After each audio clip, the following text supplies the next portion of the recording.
Kami ingin merespon terkait pembungkaman kemerdekaan menyampaikan pendapat atas launching buku Jokowi White Paper di Yogyakarta yang dilakukan oleh klien kami, Roy Suryo dan kawan-kawan. Dan yang kedua, kami juga nanti ingin informasikan bahwa hari ini akan dipanggil 3 orang saksi, satu dari kalangan emak-emak aktivis, satu lagi dari kalangan jurnalis, dan satu lagi dari kalangan YouTuber. Nah, nanti akan ada rinciannya. Baik, yang pertama kami ingin menyampaikan sikap kami berkaitan dengan kasus yang terjadi di Yogyakarta. Kronologisnya demikian, bahwa Minggu 17 Agustus itu sudah ada booking ya dari klien kami ke Nusantara UC ya, Universitas Club UGM untuk hari Senin tanggal 18 Agustus jam 14 sampai jam 17. Dan sudah ditransfer biaya bookingnya ya. Selanjutnya pada Minggu malam ada info dari pihak UC UGM didatangi UP4 atau Pamdal UGM dan Polsek Bulak Sumur yang diinterogasi. Kemudian pada Senin 18 Agustus 2025 pihak UC UGM mengirimkan WA untuk membatalkan booking dan mau mengembalikan uang bookingan. Lalu ya panitia sempat memindahkan acara ke Cafe Musia di Jalan Cikditiro, namun karena sudah banyak orang yang datang ke UC UGM maka panitia rapat sekaligus sholat dan makan siang di coffee shop UC UGM. Kemudian jam 14 media-media mainstream sudah datang, acara makan siang langsung diubah menjadi acara soft launching ya. Setelah menyanyikan lagu Indonesia Raya, himne Gajah Mada, jadi tepat saat pembacaan doa mendadak lampu dan AC dimatikan oleh pihak UC UGM. Padahal untuk toilet dan yang lainnya masih menyala. Itu artinya apa?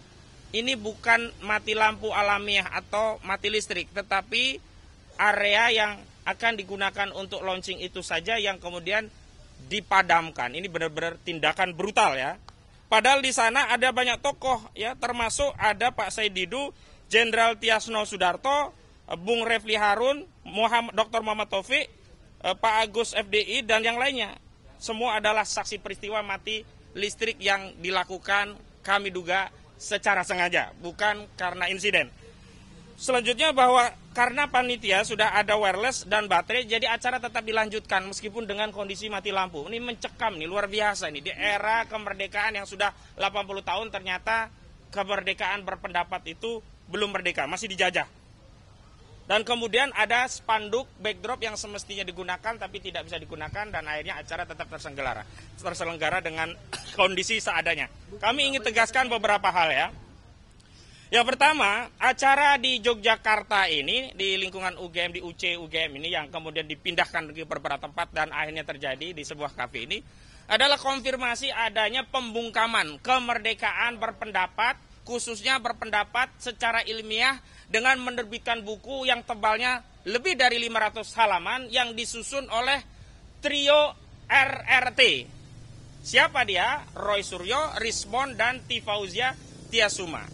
Ini sekaligus konfirmasi pembungkaman yang kedua setelah dulu buku Jokowi Undercover juga dibungkam.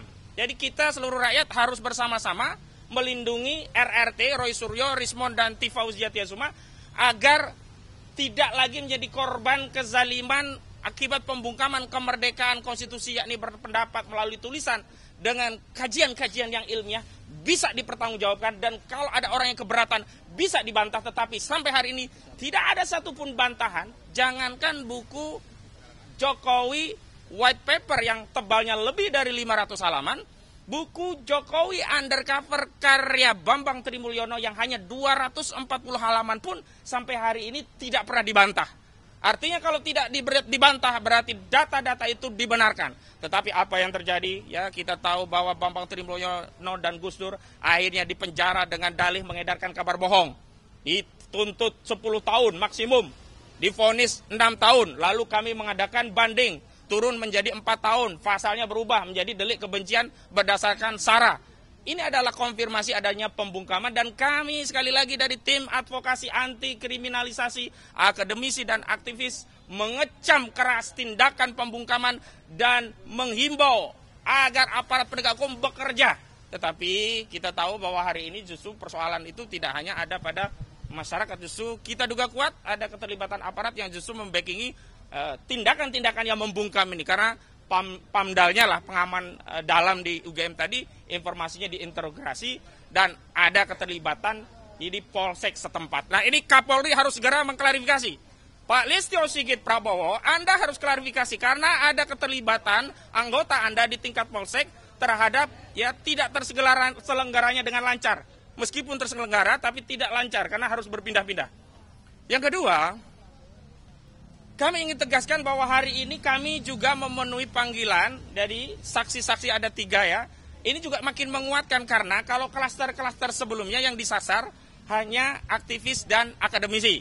Kita tahu bahwa Roy Suryo, Tifauzia Tiasuma, dan Rismon Sianipar adalah klaster yang bisa kita katakan mewakili kalangan intelektual akademisi.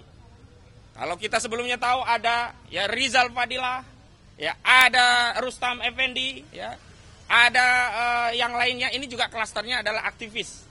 Tetapi hari ini klaster media pun juga dipanggil. Dan ini ancaman ini tidak hanya menimpa yang hari ini dipanggil, misalnya Arief Nugroho, juga Sunarto begitu. Tapi ini juga bisa menimpa kawan-kawan media, rekan-rekan media. Karena itu kita harus tegaskan bahwa negara tidak boleh membungkam tugas-tugas jurnalisme.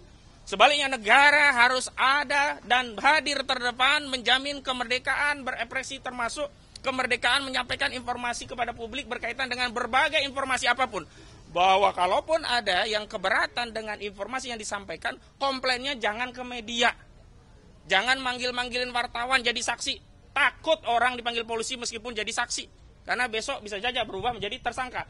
Kalau mau panggil saja orang yang bersangkutan. Dan dalam hal ini, yang bersangkutan terkait dengan penelitian ijazah palsu secara kesatria sudah memenuhi dan akan hadir lagi besok adalah pemeriksaan Pak Roy Suryo, Bung Rizal Fadilah dan Kurnia Triroyani. Bahkan seorang advokat pun bisa ditarik dalam perkara ini. Nah, pesan dari kami, kita harus terus menyuarakan masalah ini dan terima kasih rekan-rekan media telah menyuarakan ini dengan liputan ini. Dan hari ini kami juga akan ya mendalami pemeriksaannya terkait apa, karena satu kesalahan yang sebelumnya terjadi pada pemanggilan sebelumnya, misalnya kepada mantan ketua KPK Pak Abraham Samad, ini ternyata repetisi. Maksudnya adalah panggilan saksi itu limitatif dibatasi pada sebuah peristiwa dengan lokus dan tempus tertentu. Yakni peristiwa di Jakarta Pusat pada tanggal 22 Januari 2025. Akan tetapi kemarin pada peristiwa Pak Abraham Samad, ya pemeriksaan justru menanyakan hal-hal yang tidak ada kaitannya dengan peristiwa sesuai panggilan dari polisi, yakni 22 Januari 2025. Yakni apa?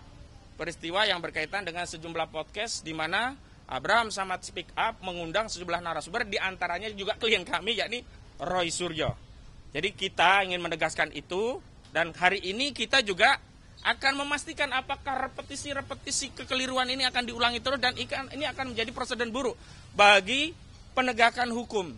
Kenapa orang akan merasa tidak penting lagi menghadiri suatu panggilan polisi? Kenapa? Karena nanti di sana juga ditanyanya lain-lain, walaupun panggilannya udah ada batasan lokus dan tempus, ternyata pertanyaannya melebar kemana-mana. Padahal dalam hukum itu tidak boleh kita melakukan ekstensifikasi persoalan kemana-mana sehingga semua bisa dijaring, bisa ditangkap, bisa dipersoalkan. Nggak boleh. Harus ada asas kepastian hukum, keadilan. Dengan cara apa? Rule-nya harus diikuti. Tidak boleh hartas dalih ingin memeriksa orang, lalu peristiwanya diambil peristiwa lain, lalu dalam materinya memeriksa peristiwa yang lain yang tidak ada kaitannya dengan surat panggilan.